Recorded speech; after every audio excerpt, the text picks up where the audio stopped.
My name is Sarah, and I am an innocent woman. That is a fact. But for 15 years, 4 months, and 22 days, that fact didn't matter. For 15 years, the world, the law, and the state of Texas decided I was a monster.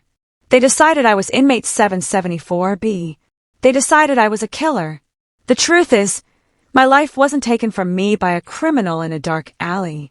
It was taken from me under the bright, fluorescent lights of a courtroom by men in expensive suits, by a system that needed someone to blame, and I was just available.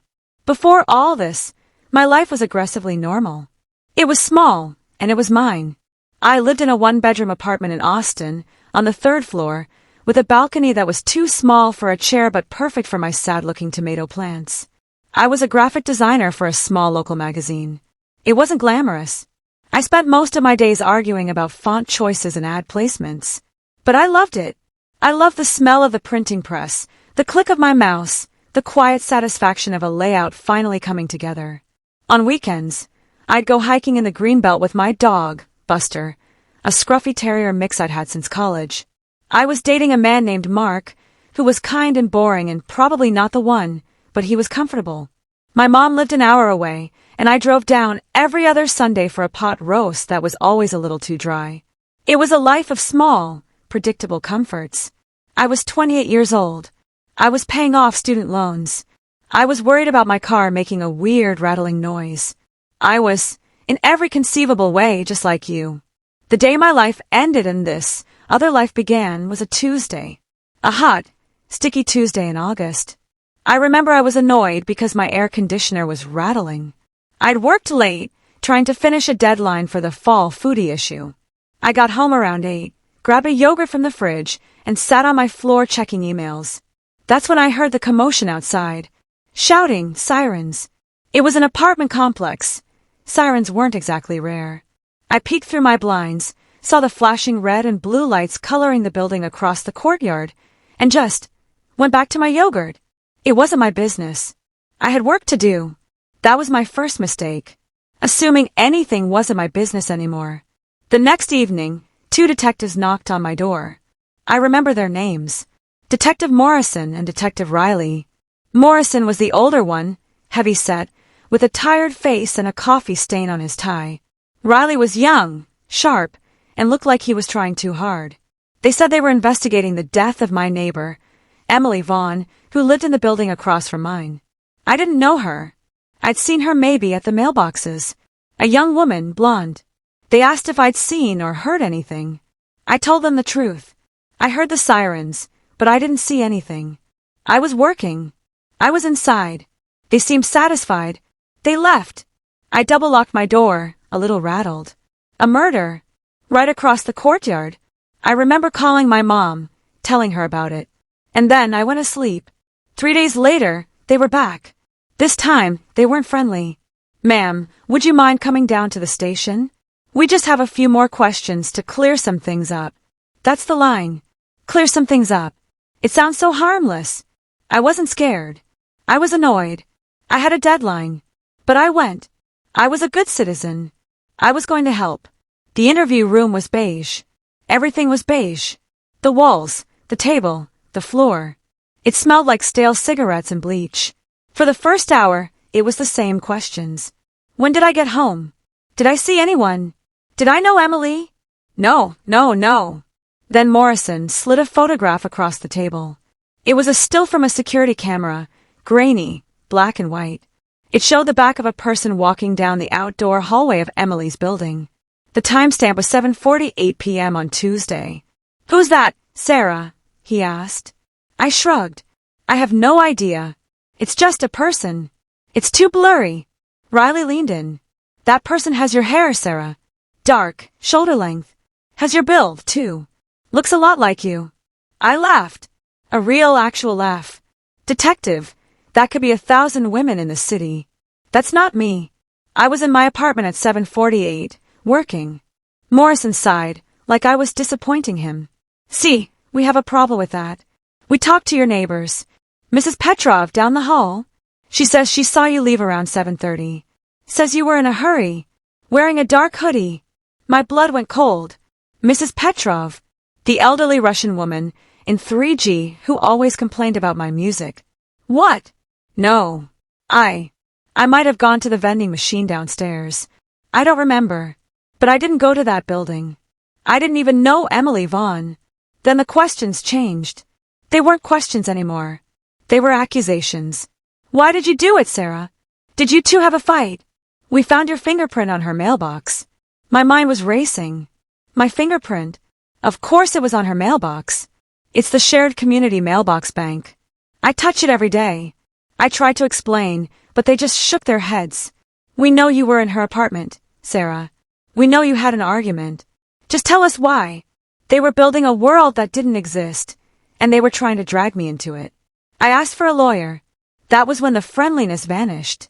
Riley stood up, his chair scraping the floor. You've got the right, he sneered. And we've got enough. They arrested me for the murder of Emily Vaughn. They said she was strangled. They said the motive was jealousy, that Mark, my kind of boring boyfriend, had been secretly seeing her. It was a lie, a complete fabrication. Mark was as shocked as I was, but the police had their story. They had their blurry photo. They had their angry, confused neighbor who thought she saw me. And they had a fingerprint on a mailbox. They had their case. I was booked. My clothes were taken. I was given an orange jumpsuit that smelled like mold. I was put in a holding cell. I sat on a concrete bench for 8 hours, staring at the wall, convinced this was all a terrible, terrible dream. I just needed to wake up. But I never woke up. The legal system isn't a search for the truth. It's a war of stories, and the prosecution had a better story than I did. My story was simple. I didn't do it. I was at home. Their story was complicated. It was dark. It had passion, jealousy, and rage. It was the kind of story juries like to hear. My family emptied their savings to hire a lawyer. He was okay. He seemed tired, overworked. He believed me, I think. But he wasn't a fighter. He was a negotiator. He kept pushing me to take a plea deal. Manslaughter. 10 years. You'll be out in 6. It's a good deal, Sarah. Their case is strong. But I'm innocent, I would whisper, my voice hoarse from crying. Innocence, he told me, is a luxury the system can't always afford. I refused the deal. I would not admit to something I didn't do. So we went to trial. Sitting in that courtroom was like being buried alive. The prosecutor, a slick man named Donovan, painted me as a woman scorned. He made Mark's innocent friendship with Emily, they chatted a few times by the pool, sound like a torrid love affair. He brought Mrs. Petrov to the stand, who, under the bright lights, became more and otherworldly. Yes, I saw her. She was running. She looked angry, she declared. The defense lawyer pointed out she'd recently had cataract surgery. The prosecutor painted that as an attack on a poor elderly woman. The fingerprint expert came. He admitted the print was on the outside of the shared mailbox, not on Emily's personal box, but the damage was done. The word fingerprint had been planted in the jury's mind. The blurry security footage was shown, blown up on a giant screen. It was a meaningless blob of pixels, but Donovan stood next to it, pointing. Look at the turn of her head. Look at that walk. He was a magician, turning nothing into something. Then, the final, devastating blow. A jailhouse informant. A woman who had been in my holding cell for 2 days. She got on the stand and swore, under oath, that I had confessed to her. That I had broken down and told her. I just snapped. I didn't mean to kill her. It was a lie. A complete, total fabrication, traded for a lighter sentence on her own drug charges. My lawyer tore her apart. He showed her long history of perjury, her deals with the DA. But again, the damage was done. The jury had heard the word confessed. I testified. I looked at the jury, one by one, and I told them the truth. I told them about my yogurt, my deadlines, my tomato plants. I told them I didn't know Emily Vaughn. I told them I was home. I begged them to see me. I think they just saw a cold, calculating monster. Donovan, on cross-examination, was brutal. He twisted my words. He made my calmness sound like sociopathy. He made my tears sound like manipulation. When I said I don't remember, he thundered. A convenient lapse in memory. By the time he was done, I'm not even sure I believe me. The jury was out for 6 hours. 6 hours is too long for innocent. Innocent is fast. Innocent is a not guilty that comes back before the coffee gets cold. 6 hours means they're arguing. It means some of them believe it. When they came back, I remember looking at juror number 7, a grandmotherly woman I had tried to make eye contact with. She wouldn't look at me. None of them would. I knew. I grabbed my lawyer's arm. The foreman stood. On the charge of murder in the first degree, how do you find? His voice was flat. Guilty. The word didn't make a sound. It was just a pressure, a physical weight that buckled my knees. My mom let out a scream, a sound I will hear in my nightmares for the rest of my life. I just went empty. It was over. The lie had won. The sentencing was 2 weeks later. The judge gave me a lecture about the sanctity of life and my chilling lack of remorse. He sentenced me to life in prison with the possibility of parole after 15 years. 15 years. I was 29. I will be 44. It felt like a death sentence. I was let out of the courtroom in shackles. I saw Mark in the back row weeping. I saw my mom utterly broken. And I saw Detective Riley by the door smiling. He'd gotten his win. Prison is not what you see in the movies. It's not all riots and dramatic escapes. Mostly it's just boring. It's a soul-crushing, mind-numbing, relentless boredom, punctuated by moments of pure terror. I was sent to the Mountain View Unit, a maximum security women's prison. The bus ride there, shackled to a woman who had actually killed her husband, I just stared out the window. Every mile, I felt my old life, my real life, peeling away from me. Processing was designed to break you. They strip you, search you, spray you with delousing chemicals, and hand you a set of stiff, gray uniforms. They take your name and give you a number. 774B. I was no longer Sarah. I was a string of digits. My first cellmate was a woman named T-Bone. She was in for armed robbery. She didn't speak to me for the first 3 days. She just watched. Prison is a social nightmare. You have to learn the rules, and you have to learn them fast. Who to talk to. Who to avoid. Never, ever show weakness. Never cry where anyone can see you. Never owe anyone a favor. The first time I saw a real fight, a shanking over a packet of instant coffee, I threw up in my cell. T-Bone finally spoke. You do that, she grunted. You're next. The daily routine is a hammer that beats you flat. Wake up at 4:30 a.m. Count. Breakfast, a gray slop called oatmeal, at 5:15. Work assignment at 6 o'clock. I was put in the laundry. For 8 hours a day, 6 days a week, I folded hot, rough sheets and uniforms, the smell of industrial bleach burning my nose. The noise of the machines was constant, deafening, but it was better than the kitchen. Lunch at 11 o'clock. More slop. Back to the laundry. Count at 4 p.m. Dinner at 5 o'clock. Lock in at 6 p.m. You are in a 9x6 concrete box for the next 10.5 hours. 10.5 hours to think. To remember. To go mad. The first year was a blur of shock and terror. I cried every night, silently, into my pillow a rolled-up towel. My mom visited every other week, pressing her hand against the thick glass. We couldn't touch. I watched her age through that glass. Her hair got grayer. The lines around her eyes got deeper. She was serving the sentence with me. She was the one who kept me alive. She was my only link to the person I used to be. Mark stopped visiting after 6 months. He sent a letter. He was moving on. I couldn't even blame him. The second year, the shock wears off and the despair sets in.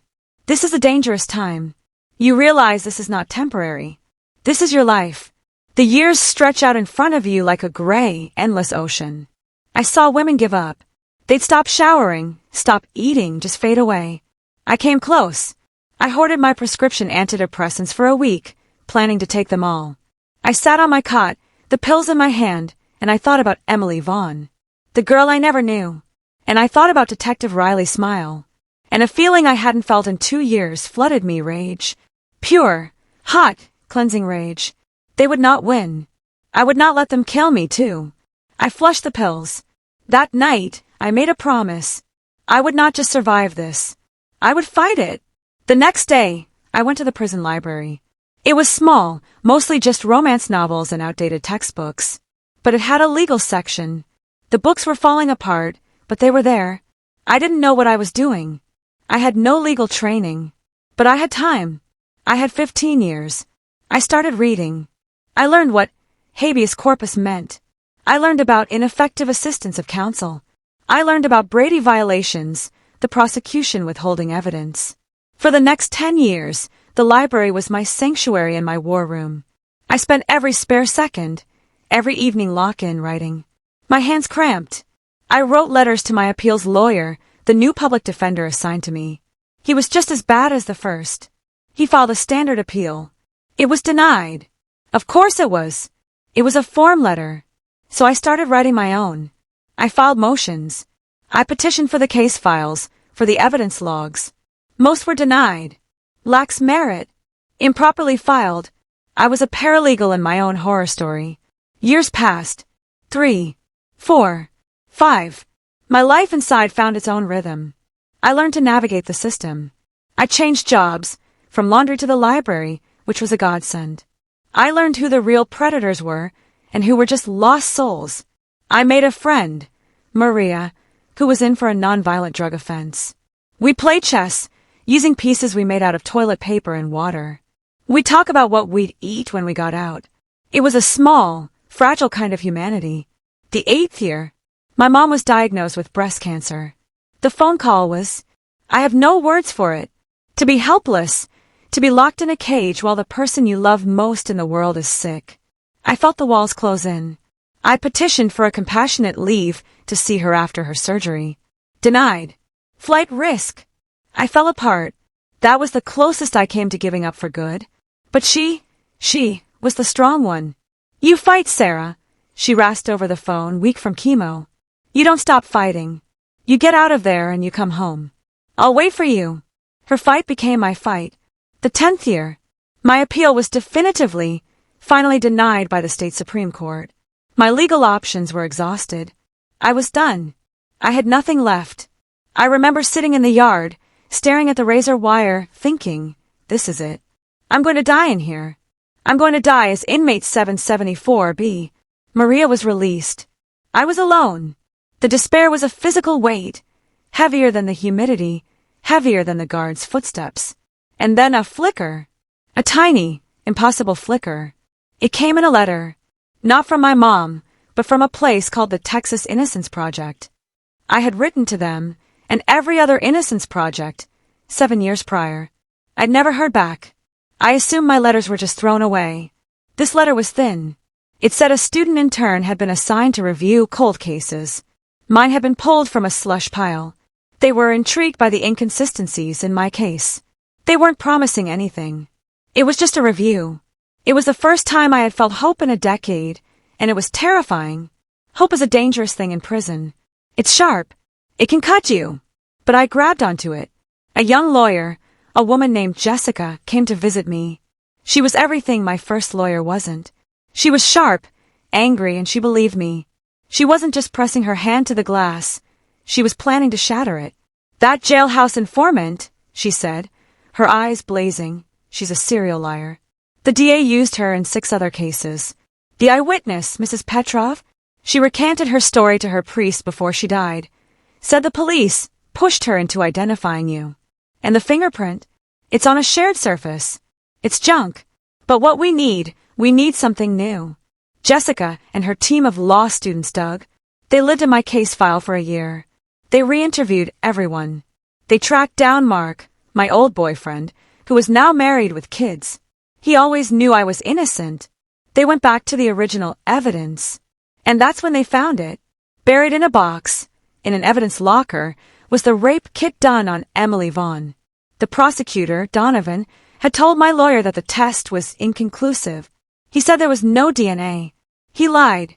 Jessica filed a motion to have the preserved evidence, the scrapings from under Emily's fingernails, tested with modern DNA technology. The technology hadn't really existed in the same way at my original trial. The DA's office fought it. They fought it for 18 months. They called it a fishing expedition. They said the case was closed. They were protecting their conviction. They were protecting Detective Riley, who was now a lieutenant. But Jessica was relentless. She won the motion. The wait for the DNA results was the worst torture of my entire life. It was 3 months. 3 months of not sleeping, of pacing my cell, of my heart jumping into my throat every time a guard walked by. What if it was nothing? What if it was mine? What if I had touched her, somehow, in a way I didn't remember? What if I was crazy? The system is designed to make you doubt your own sanity. Jessica came to see me on a Friday. She didn't sit down. She just stood at the glass, and she was crying. Oh God, I thought. It's bad. I braced myself. She put her hand on the glass, just like my mom always did. We got it, Sarah, she whispered. We got him. The DNA. It wasn't mine. It wasn't Mark's. The DNA under Emily Vaughn's fingernails, from where she had fought her attacker, belonged to an unknown male.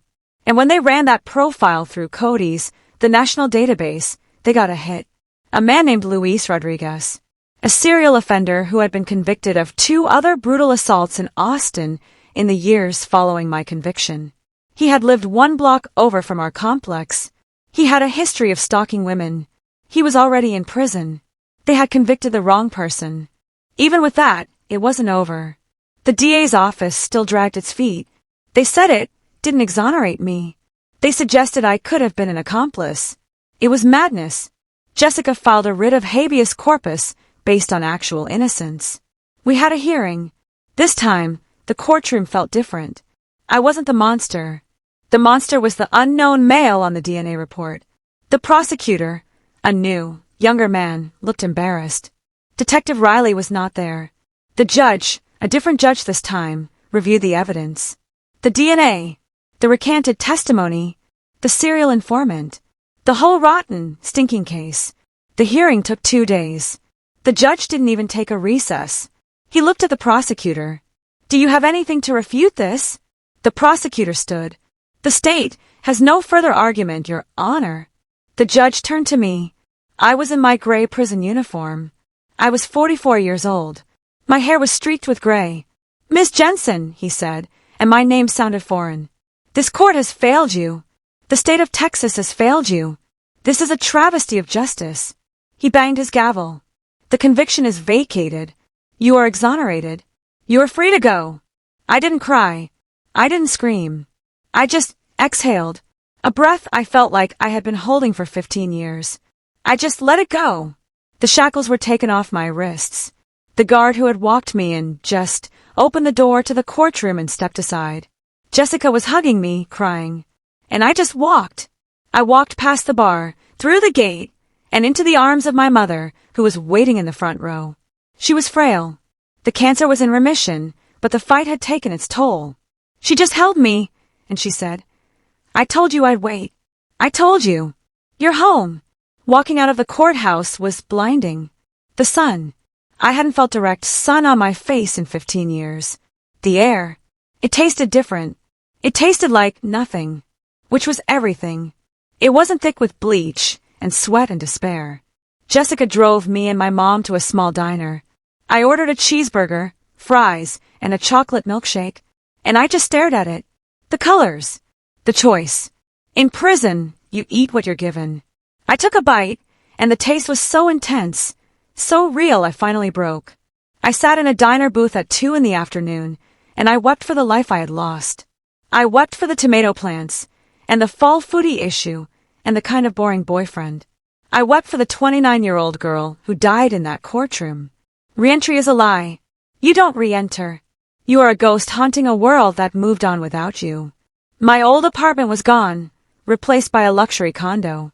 The magazine I worked for had folded. The biggest shock. Technology. When I went in, the first iPhone had just come out. When I got out, everyone was staring at these glowing glass rectangles. People were ordering taxis with their phones. Music was different. The world was so fast, so loud. I had panic attacks in the grocery store. The colors, the choices, the people. It was too much. For the first 6 months, I barely left my mom's house. I slept on the floor because a soft bed felt wrong. I'd wake up in a cold sweat, thinking I was late for count. I have PTSD. I'm afraid of police cars. I'm afraid of beige rooms. I'm afraid of people being too nice to me, thinking they want something. I'm learning to be a person again, but the inmate is always there, right under my skin. The state of Texas, They have a compensation fund. They pay you for the years they stole. It sounds like a lot of money. But how much is a year of your life worth? How much is your youth, your career, your chance at a family worth? You can't put a price on it. It's blood money. And you have to fight for that, too. Another legal battle, just to get them to apologize with a check. Detective Riley was never charged. He took early retirement. The prosecutor, Donovan, is a partner at a private law firm now. The jailhouse informant is back in prison on other charges. No one was ever held accountable. Except me. I was held accountable for a crime I didn't commit.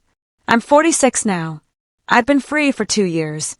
I work with Jessica at the Innocence Project.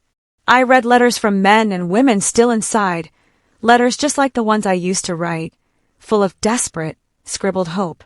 I am their voice. I go to law schools, and I tell my story. I tell them that the system is broken, that it's run by human beings who are tired, or ambitious, or biased, or just plain wrong. And their mistakes destroy lives. I have a small apartment. I have a dog, a new one. A little mutt I named Buster, after the one I lost. I'm trying to date, but it's hard. How do you explain the 15-year gap in your resume? Oh, I was just away. I'm learning to use a smartphone. I'm learning to drive again. I'm learning to sleep through the night. My life is not a happy ending. It's just an ending to the nightmare. The truth is, they never found Emily Vaughn's real killer, Luis Rodriguez. He died in prison of a heart attack a year before my exoneration. So there was no justice for her either. Her family, and my family, we are just two families, destroyed by the same broken system. I will never get those 15 years back. I will never be that 28-year-old girl again, worried about fonts and tomato plants. They took her, but they didn't take all of me. I am Sarah. I am not inmate 774B. I am innocent, and I am finally free. But freedom is just another word for a different kind of fight. And I'm tired. God, I'm so tired. But I'm still here.